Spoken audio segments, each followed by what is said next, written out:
The man just used his superpower to glance at the live fish and instantly saw the entire distribution of its bones. So he raised the knife and brought it down, perfectly avoiding the fish's nerves and slicing it into fillets. While everyone mocked his terrible knife skills, they never expected that in the next second they would see the fish that had been filleted still swimming energetically in the water. This scene completely stunned everyone present. Little did they know, the man they always looked down on was actually the world culinary god, and the reason he had fallen to such a low state was because he had been framed. It turned out that the man had won the Culinary God Championship 3 times in a row, but just as he was about to go for the ultimate title, he was betrayed by his own younger brother. Unaware of the scheme, the man drank poisoned tea and disappeared from the culinary world ever since. His brother then smoothly took the position of the new culinary god. From then on, the man became a homeless scavenger. By a stroke of chance, he happened to meet the daughter of a hotel owner. The woman, feeling sorry for him, took him in to help at her restaurant. Unexpectedly, their closeness sparked jealousy in the head chef, because he had secretly liked the woman for a long time. He never thought a beggar would get ahead of him. So during work, he led the staff to bully the man. He not only made him do everyone's job alone,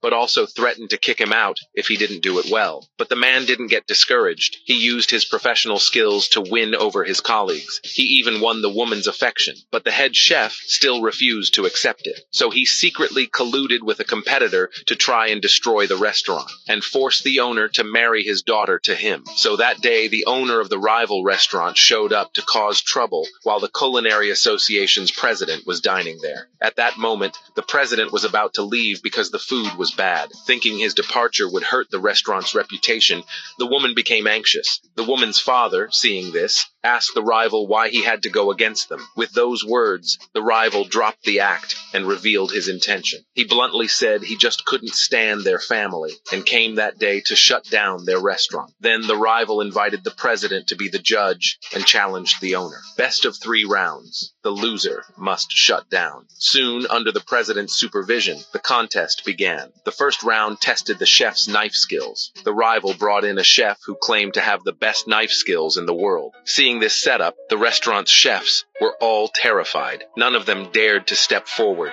As the rival pushed harder, the woman stepped up to compete, but she was insulted by the rival, who said a woman had no right to compete. He even tried to touch her inappropriately. Thankfully, the man stepped in just in time to stop him and volunteered to compete in the first round. Unexpectedly, the head chef objected, saying the man was just a worthless beggar and would only lose terribly if he competed. When the rival chef learned the man was a beggar, he felt insulted. He swore to make the man lose miserably. The match quickly began. The rival's masterful knife skills immediately won everyone's praise. The man, on the other hand, proceeded at his own pace. Soon, both presented their dishes. After the president's evaluation, he felt the rival chef's knife work was better and was about to declare him the winner. But in the next second, he accidentally noticed the fish in the man's tank, with its flesh removed, was still alive. He was instantly impressed by the man's skill. He immediately announced the man as the winner of the first round. Only then did the woman realize that the man's identity was extraordinary. Soon, the second round of the contest began. This time, the competition was in dough making.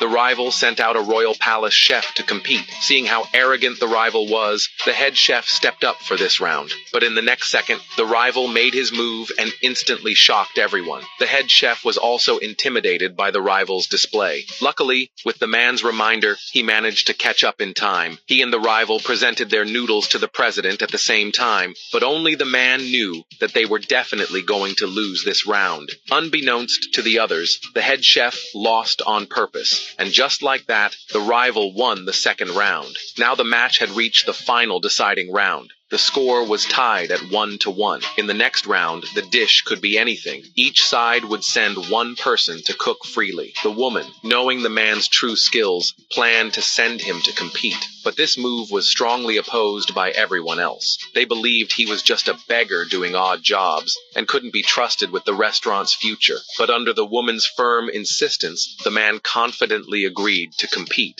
Meanwhile, the rival sent out the disciple of the culinary god's younger brother. Everyone thought the man was bound to lose. The final round began quickly. Both started preparing sea cucumber and abalone soup. The younger brother's disciple saw the man copying his recipe and insulted him in front of everyone for having no shame. Little did he know, the man before him was the real culinary god. Soon, in the face of top-tier skill, the disciple began to panic. If he lost to someone who just did odd jobs, it would bring great shame to his master. So when the man wasn't looking, he used internal energy to destroy the man's dish. Everyone saw this and thought the man was surely done for. After all, there were only 2 minutes left in the match. What good dish could he possibly make in that time? Everyone urged him to just give up. Unexpectedly, the man stayed calm and composed and began carving a single Chinese cabbage. The disciple saw the man still trying and quickly served his own dish first. The aroma instantly captivated the president's taste buds. After tasting it, he found it very delicious and was about to declare the disciple the winner. But just then, the man interrupted him and served his own cabbage soup. The rivals all mocked him when they saw it. How could cabbage soup